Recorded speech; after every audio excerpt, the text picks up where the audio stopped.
Alright, this is Old Gaming Guru. I'm back in Path of Exile 2 with a new character, and this is a Titan warrior, and I got a little burnt out on my monk. He had a tendency to blow up anytime that I would lay down a frost layer. I could swear Chris Wilson was like, hey, make sure that guy, the mob there, throws out some frost bombs and kills him. And so I'd be running along, and nothing clears faster than that monk, and nothing that I've seen so far. I mean, the monk just clears screens quickly. I love it. It reminds me so much of the old Flicker Strike playstyle, and I did not convert him into Flicker Strike. He's still using Ice Strike, but I wanted something a little bit more tanky for end game, and so I decided to revive my warrior here and move him along, and I was going to go ahead and go, once I got out of the first 20 levels, I was going to go ahead and basically plan on using Sunder, which has always been a great ability for ranged, and then using Leap Slam just for trash mobs. And that's a really nice fluid playstyle. You can stay back from bosses that tend to have a lot of AoE around them and build up a tank with some decent health and some decent armor. So I'm going to show you what this playstyle looks like. So I'm sundering. Here's my sunder. I sunder, that's my middle button. I sunder when I have opponents who are sitting on the edge of the screen doing nothing, or bosses that lay down some really thick, close ranged damage. But now what I found is my leap slam is so strong after I spec this guy out that I can basically use this to stun lock bosses and clear bosses pretty easily. Bossing is actually really easy for me with this character, but I'm going to tell you is you've got to get to like at least level 30 and get some decent gear before that happens. I also threw in Hammer of the Gods for some extra damage, so when the boss is stunned I throw down Hammer of the Gods, and I also in tight spaces use Supercharged Slam or Earthquake. These, like I said, these are situational. My main two attacks are here, but this I use when the boss is stunned or I have a really gnarly rare mob. And Supercharged Slam is if I get into some unusual places or I just want to clean up a quick trash mob. I use Shield Charge to zip around maps, and that's pretty much it. I've never raised Shield yet, and Mace Strike has now gone the way of the dodo. It was actually pretty good for the first 20 levels. Mace Strike is if you put some support gems in it. Alright, so enough talking. Let's just jump in and let me show you what this build looks like. You can decide if it's for you. Okay? Big pack of trash. I combine this with Herald of Fire. My AoE boosters. And you can see here.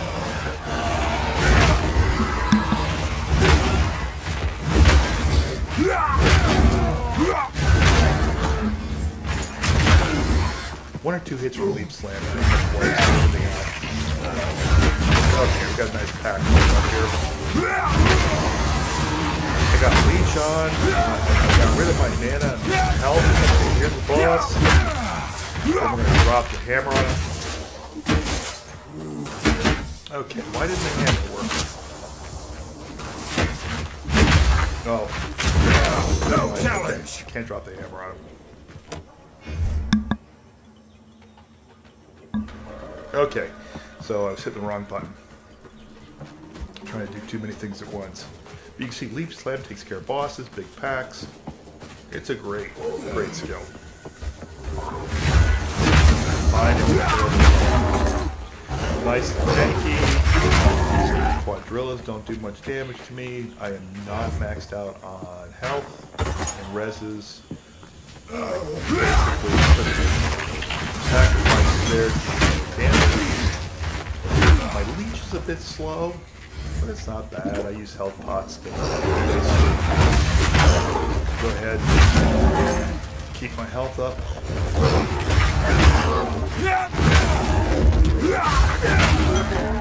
Alright, see, I've got 2,000 some health. And a life pot that regens and has a ton Come here! extra charges.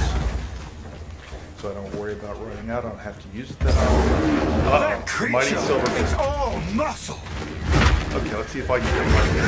What strength!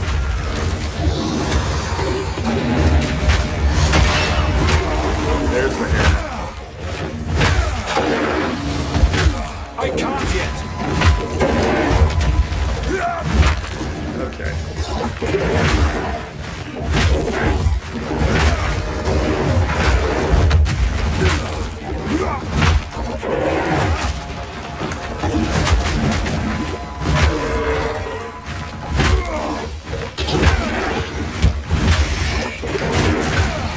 I need more time.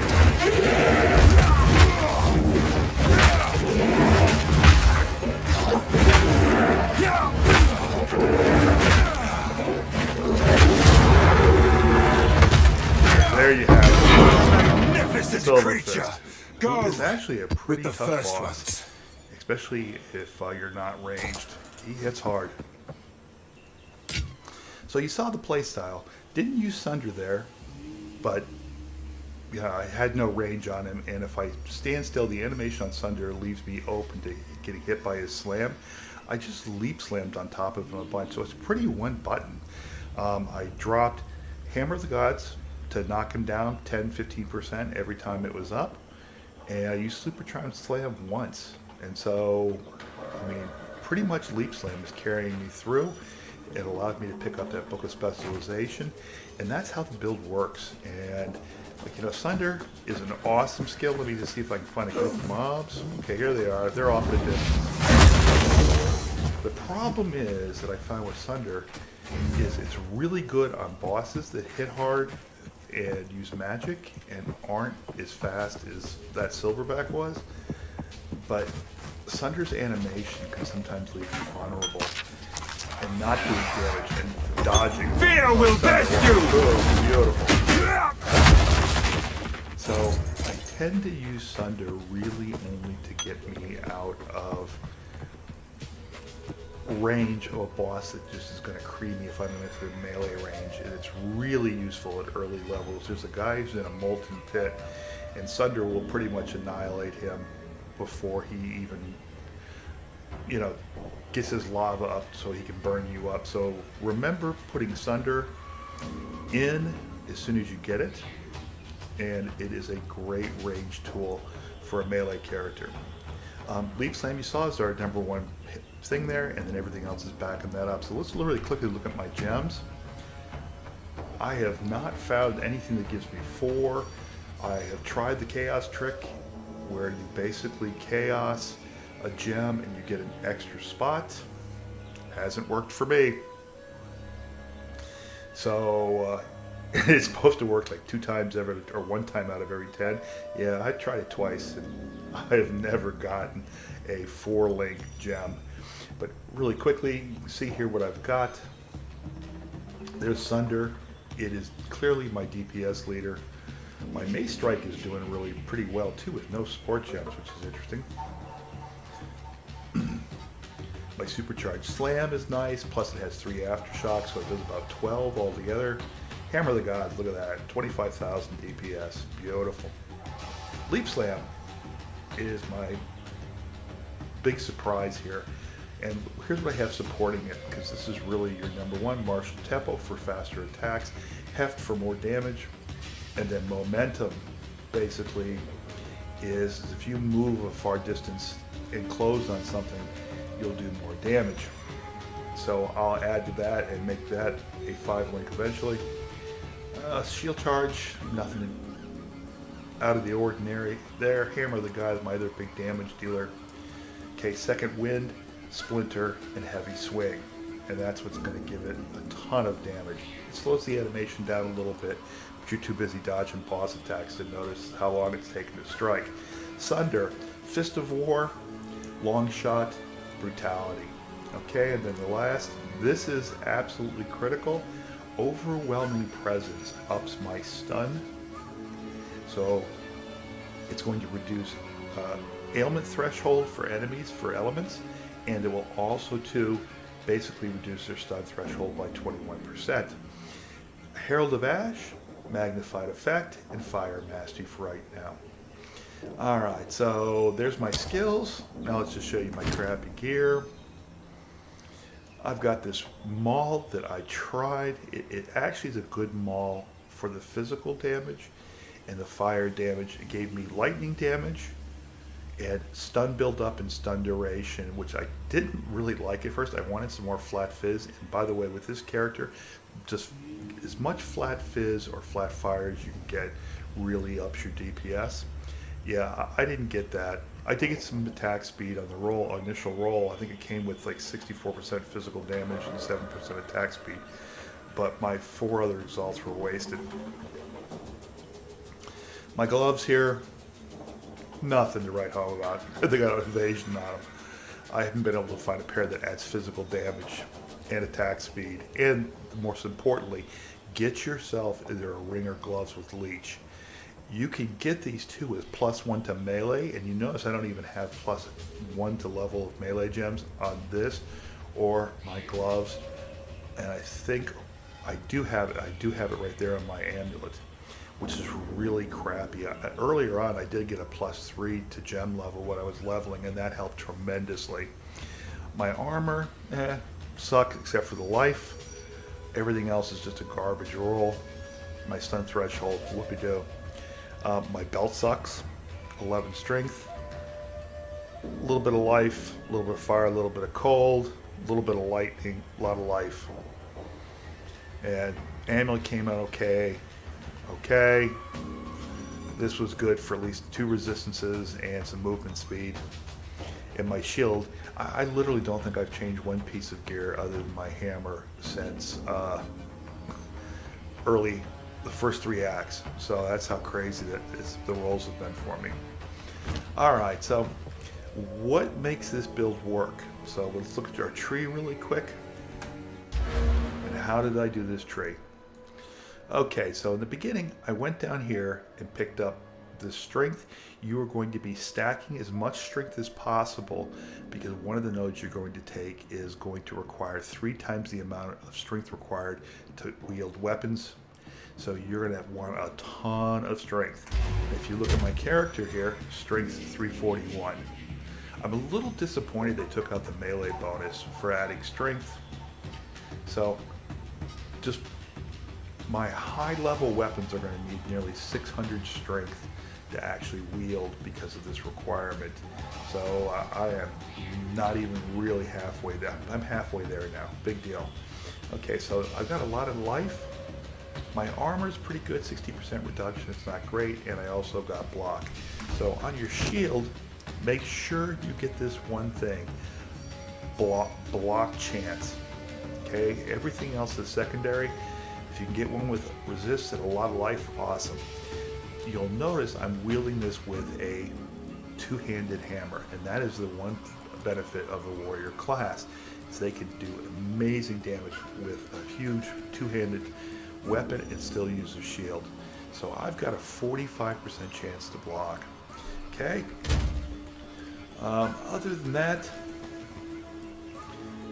you know, my resistances are really weak. I've just found getting all of your resistances maxed really tough because the early gear comes with really crappy rolls, and I'm still in pretty early gear. And there's not much else here. This is just pretty much standard playing a melee class in Path of Exile. You want to just put your armor on and then do your tree correctly. Okay, so let's go back to the tree. So I came down here, and then later I switched over here to get more strength and to save a point. I came down here to get up my armor increased and to pick up more strength. More melee damage against stunned. I stun a lot. Break, armor, and area of attack, melee damage. I did not grab this till later. What I did was I ran all the way down here and picked these up. And then I immediately shot down and picked up Resolute Technique. Why? Because that way I don't have to worry about accuracy of attacks, especially for my ranged attacks, which was what accuracy primarily affects in POE 2 from what I understand. I then came down and grabbed these, got some gems, and then basically took all these nodes and did not take this at first. This is what allows me, Giant's Blood allows me to put a two-handed weapon and shield on, okay? This later on is going to be an important source of strength. So I've got Resolute Technique. I picked up these nodes here with my 2-point giveaways like the one I just got. And then I ran down here and picked up Blood Magic. Okay, so now I don't have to worry about mana. Alright, so after I got Blood Magic, and remember I left Giant's Blood alone because I didn't have the strength to do it, I then went and got all these nodes right here.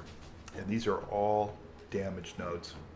Attack speed, attack damage, and shapeshifting. All of this allows me to grab a bunch of more damage. So I was really able to start switching over to the jump slam attack. Alright, so I built some damage here, and then during that time I also ran the trials and picked up this, which is pretty much worthless. I like it. It should be on all characters. But what I was going for was this. So all of my small passives doubled, except for, so they have to be passives that relate to a major passive. So normally this 22% armor would be 50% less. So if this is 12, it's now gone to 22. This is huge. This is the whole reason to play Titan. The only other thing you might want to pick up is more life, and you might want to get more aftershocks. You could go for more armor. So all this stuff here later is not as important as this node, because every single one of your small passives, so this is basically 10% or 12%, it's now 21%. This is 12%, now 21%. Strength was 12, is now 18. So that's the node you want to go for. So once I had that in place, I then went and grabbed Giant's Blood. And then I started going two-hand and shield. All right, after that, I then picked up, okay, I'm looking to see where I went.